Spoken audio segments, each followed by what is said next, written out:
Well, not so. So for our meditative session this afternoon, we'll return to a practice of Vipashyana within the Dzogchen tradition, which is completely common ground with the Vipashyana within the Mahamudra. But I think it'd be helpful to step back just for a moment to try to assess what is it that's really going on here. I've mentioned that in the late 19th century and up until about 1910, there was something called the introspectionist movement within Western psychology, which collapsed, and it really was never vital. It died, it's never been revitalized. They buried it, and they just referred to it in the past tense, in which introspection was playing a pretty significant role. But of course, it was the subjects doing the introspecting and not the scientists, which is a little bit, to my mind, a bit odd. But one of the reasons, and I put on the web, on the website for this retreat, a very fine article by Kurt Danziger, which gives some, I think, quite a fine, detailed and sophisticated analysis of why it collapsed, why the first person perspective was marginalized or simply deleted. I mean, it's not just incredible to even say it, but why the first person perspective was deleted from the scientific study of the mind. It in a way defies the imagination.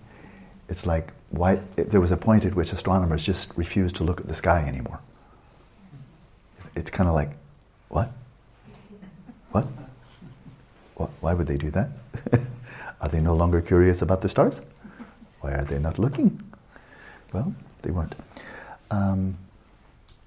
But one of the reasons was, and I mentioned it before, is because of leading the witness. That is, the head of a laboratory would have a pet hypothesis and then lead the subjects, who are pretty much untrained subjects, and lo and behold, in different laboratories, the subjects would wind up, more often than not, confirming what the laboratory, the head of the lab wanted them to see, in which case it's not really good science. It's leading the witness, which is just as invalid in science as it is in a court of law.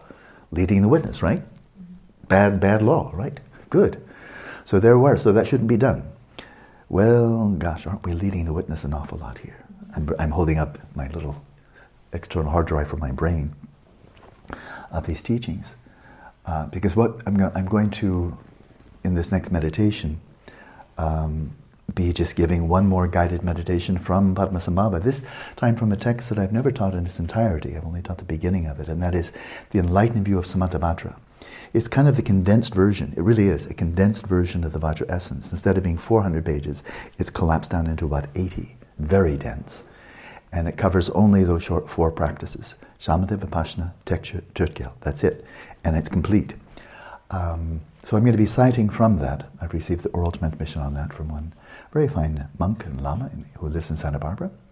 Tukula, Organ Pinsol. Very fine person, teacher, monk. Really wonderful. So I received it from him. But the point here being that there's just no question about it. Generally speaking, in Vipassana, we're given a pretty clear idea what the right answer is. Whether you're going into the Satipatthana, the 4 applications of mindfulness, read the discourse, and the Buddha tells you the right answers, right? And if you're studying Madhyamaka, Prasangika Madhyamaka, you're told exactly, like in the Gelug tradition, here's the object of negation, this is what doesn't exist, now investigate it to see that it doesn't exist. Well, why don't you just cut out the middleman? I believe. I believe. I admire Tsongkhapa so much, and I respect my teacher. My teacher's omniscient, and therefore, sure, count me in. I'm in. And so, the problem is just believing it does not liberate the mind. It's a good belief. It's better than believing the contrary, but it doesn't liberate the mind. So, I'm banking a lot. I'm giving a great passionate support to highlighting contemplative inquiry rooted in Shamatha Vipassana within the Buddhist tradition, Theravada and so forth. It's really my mission. It's something I've chosen for myself with a lot of encouragement from my lamas, but it's something really that I tremendously value, And I would love to see this help to trigger the first revolution in the mind sciences, because I think they're bogged down in dogma and limitation of method by refusing to really refine and take seriously the first person perspective. I would love also to see a renaissance of contemplative inquiry in Christianity and in the Hindu tradition, and the Taoist tradition. All of these have tremendously rich heritages, which to my mind, maybe I'm just not seeing something, but it looks to me like they're largely being overlooked. And even in our Tibetan Buddhist tradition, I mean, how much real inquiry is there? I mean, when we're meditating on Lamrim, is that really inquiry? You know, are you really inquiring into the nature of the six realms? I don't really think so. And are you inquiring into the precious human rebirth? Are you inquiring into?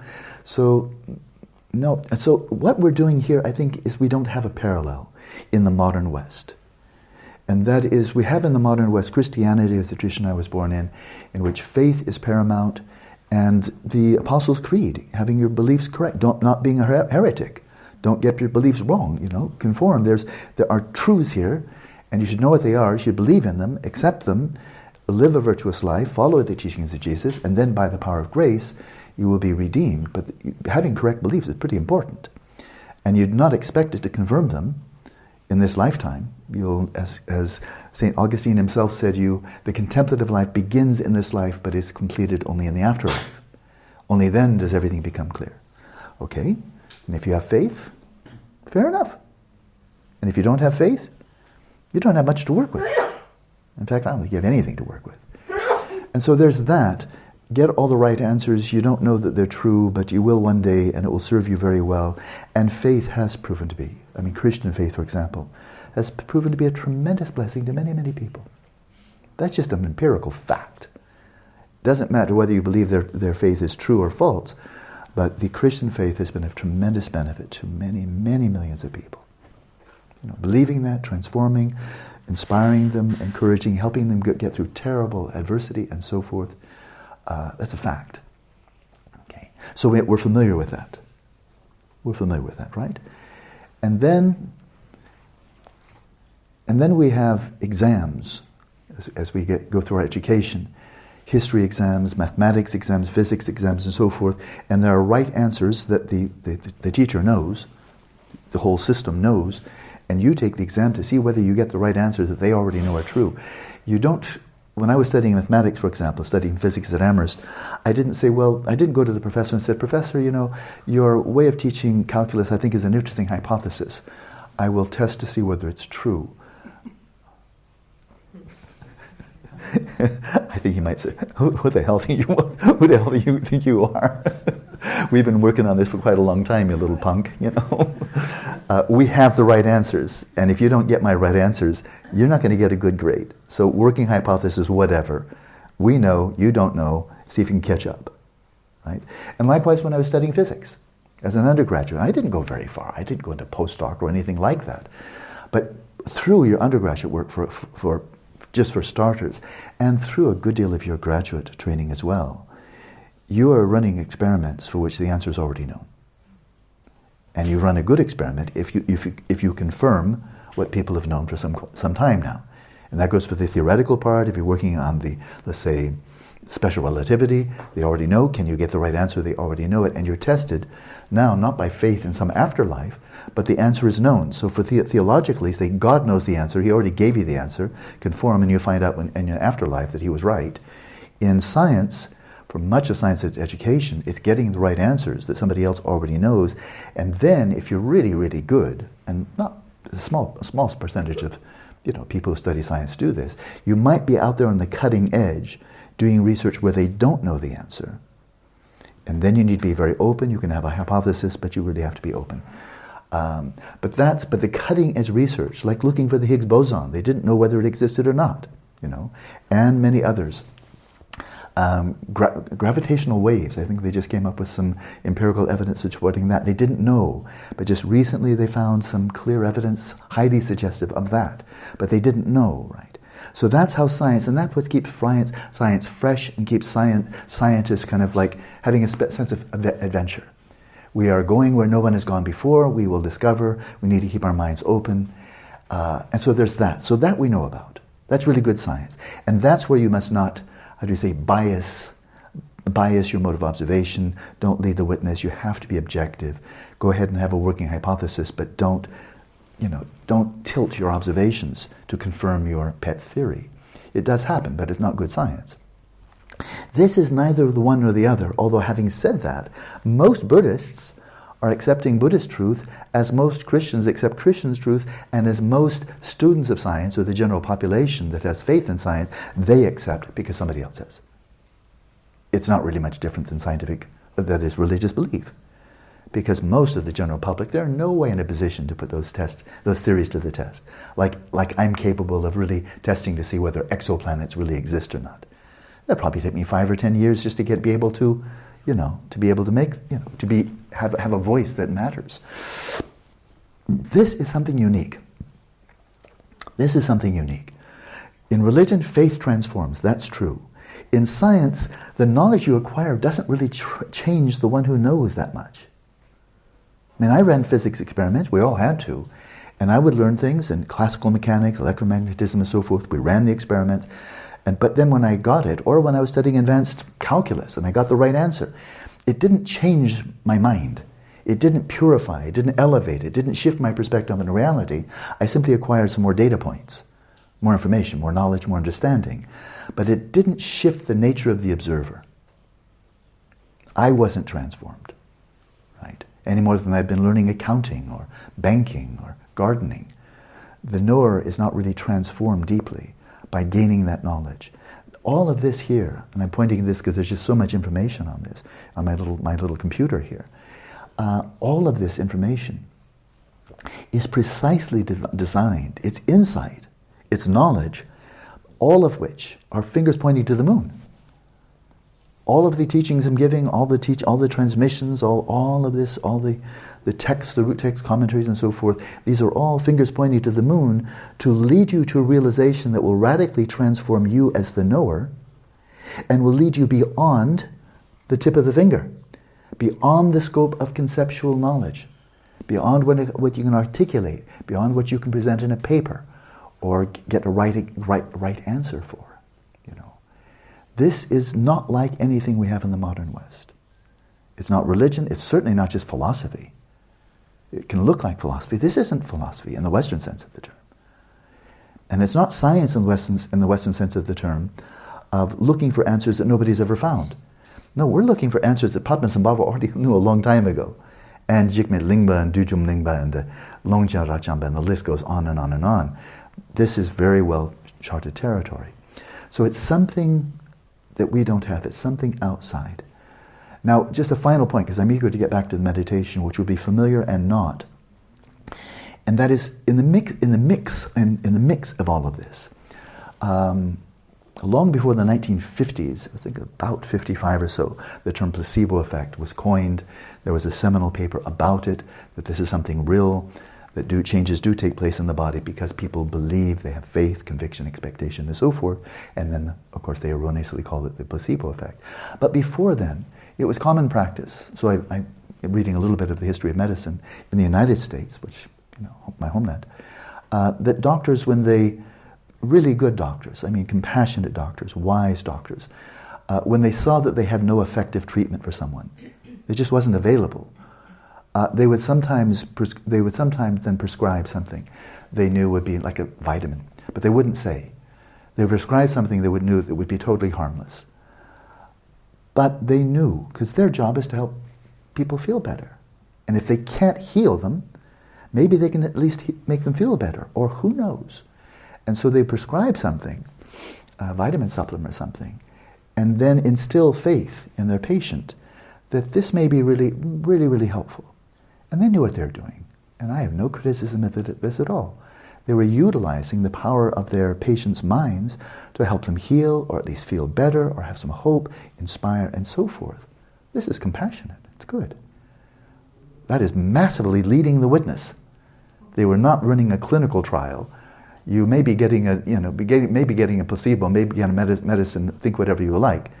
No, they were leading the witness with the sole motivation that this will help the witness. They weren't trying to sell drugs. There was no economic advantage to them in this, right? So the placebo effect, well, let's not even call it that because it's so false.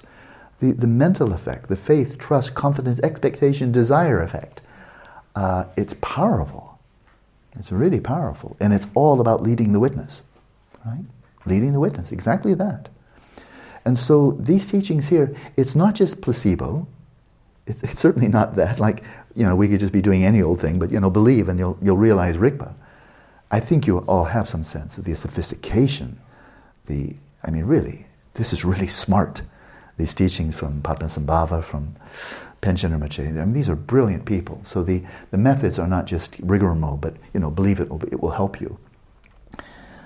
At the same time, they are leading the witness. They are encouraging us to see what they already see. Not just so that we get a right answer, we can get an A on the exam, or this will turn out well for us in a future life, but here in this life, this can purify, transform the mind, it can alleviate mental afflictions, it can cut mental afflictions, it can tap into the inner resources of the mind, and for that, faith is needed, confidence is needed. Confidence, faith, balance with intelligence. You remember that? So this is something the likes of which we don't really have. But I think it would be an enormous contribution to modern scientific study of the mind. And it would revitalize the freshness and the empiricism of the contemplative traditions of the whole world, very much including Tibetan Buddhism, which I think sometimes this element just gets overlooked, which is quite a shame because it's taught in all the traditions. Tsongkhapa taught it. They all taught it, all four schools. Theravada, it's there in the Pali Canon. And yet, Vipassana is often watered down just to be mindful with no real, none of the rigor that the Buddha himself or Buddhaghosa present. So that's that. So contemplative inquiry, it doesn't fit into any of our neat categories any more than Buddha Dharma fits neatly into any of our categories of religion, science, or philosophy. It doesn't fit into any one of them, and yet it certainly has common ground with all three and more. So that's a little preamble. I'm going to give a little sneak preview to this one. It's very short. This, as I said, it's going to be our next meditation. It's going to be familiar, but it's going to be a tiny bit different format. And so this is called the Enlightened View of the Samattabhadra. This is right towards the beginning of the text, and Dujum Lingpa, Padmasambhava, Lakeshmore Vajra begins on this note again and again and again. And so he's first inviting us, the teacher who is Samattabhadra, manifesting as Padmasambhava, and then relaying this information to this teachings to Dujum Lingpa. He first invites us to identify the agent who roams within the three realms of samsara. So this is going to segue very nicely, very neatly, with the teachings we'll start tomorrow. And that's going back to Panchen Rinpoche, classic Galupa, Prasangika, Madhyamika, Vipashyana. Okay? It's going to be segued very nicely with that, because for those of you who've studied this for a while, some of you in quite some detail, the first great challenge is, first of all, direct inwards. We're going to start inwards and not going to start with space or matter or plants or animals and so forth. We're going to start at the nucleus. Because if I'm delusional about myself, if I'm not only ignorant of, but if I'm misapprehending my own nature, getting it wrong, it's self-delusion, being deluded about myself. If that's the case, well, I'm the common denominator in everything I do and everywhere I go. No matter who I meet, friendly people, unfriendly, pleasant circumstances, unpleasant, I'm old or young, what have you, I'm the common denominator in my mandala. And if I'm deluded about myself, this means I'm going to be deluded about everything I do and in my relationship with everyone and everything I ever encounter. So if I'm deluded about limb, well, that's going to be a problem only when I'm engaging with limb. But when I'm not, well, then, oh good, I'm free of that delusion. But if I'm deluded about myself, that has ramifications all the time, everywhere. So Tsongkhapa, the great teachers, they said, this is the place to start. Most important. And now, it's not an issue of do I exist or not. It's a silly question, because somebody just asked that, therefore we already have the answer. But how do I exist? That's the ontological question, right? The phenomenological question is, am I old or young? Am I American or Brazilian? Blah, blah, blah. I can write a big account. Phenomenological me. Nobody would read it. I wouldn't read it. But it could give an awful lot of detail about the distinctive characteristics of this particular individual. Not interested. How do I exist, right? And we're leading the witness here because generations upon generations of contemplatives have found this is a very effective strategy for cutting the root of delusion, cutting the root of reification, right where it most counts, our very sense of our own identity. Cut that, and then watch what ensues from that. And so technically now, identifying the object of negation. And the assumption here is, the working assumption from the whole tradition is that in an ongoing habitual way, a connate way, we're born with it, we are carrying a sense of identity, a sense of our own identity that is false. And out of that flow all of mental afflictions, and we perpetuate our samsara indefinitely. So what is that false way of apprehending ourselves? And what is the self that is so falsely conceived? I just shifted from subject to object. I am deluded about the nature of my own identity. I am deluded, that's a subjective process, right? But then when I deludedly conceive of myself, I'm conceiving of a self that doesn't exist, because it's conceived out of delusion. Okay? So that's where Samadhi goes, right? And then holding that, then examining, all right, this me, the one that goes through the three realms, desire, form, and formless. Well, I can't remember being in the form realm, I can't remember being in the formless realm. It's there someplace in my deep archives, in the substrate consciousness, but I can't remember it. But I can remember when I was 5, and when I was 15, and when I was 25. I can remember when I was 35 and 40, and so forth. And I can remember dreams I've had. I can remember many so-called incarnations in this life, hell realms, Preta realms, Deva realms. I've been there, And so, who was it?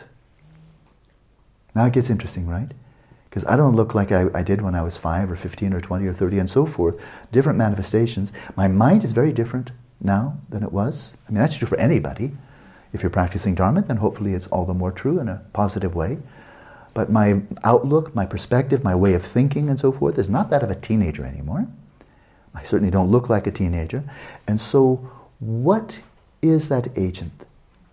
Who is that person that used to be a teenager?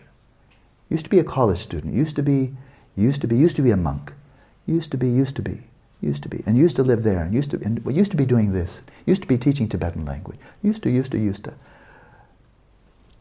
That was me, good. Oh, good, of course it's true. What's the common denominator? What is that agent? That person who was in this situation, and that. Here was very non-virtuous, here was very virtuous, here is very stupid, unintelligent, here quite bright. What's the common denominator? Who's that? This one wandering around on planet Earth. What's that? And then identifying that. This is now not something we just it's not something we just imagine or we're getting brainwashed, indoctrinated. It's really identifying, who is that? Who is that you yesterday that fell asleep and you hear like Jack in the Box, you went down and then pop goes the cell. There she is again, We knocked her out last night and then pop, there she is again, And that's true for all of us, of course. Keep on popping up. And it's the same person, right? Oh, yeah? Yeah, I mean, you're not somebody else. There was no, possession thing here. Being possessed by some other entity, as far as I know. So, and then that being, where did you come from? Where are you? Where are you going? Okay? That's Vipashyana. It's asking deep questions. Okay? For which the knowing will transform the one who is known. That's unusual. But that's what it's all about. It's all about. The knowing itself transforms and liberates and awakens the one who knows. Okay. Now we'll just have this very short instruction from Samadhi, manifesting as the lake born Vajra. All of this appearing like the Vajra essence, appearing in a vision to Dujum Lingpa. In a text, it's really something like the Reader Digest version or an abbreviated version of the Vajra essence. But doesn't refer to stage of generation or completion, which is interesting. So please find a comfortable position. We'll have our session.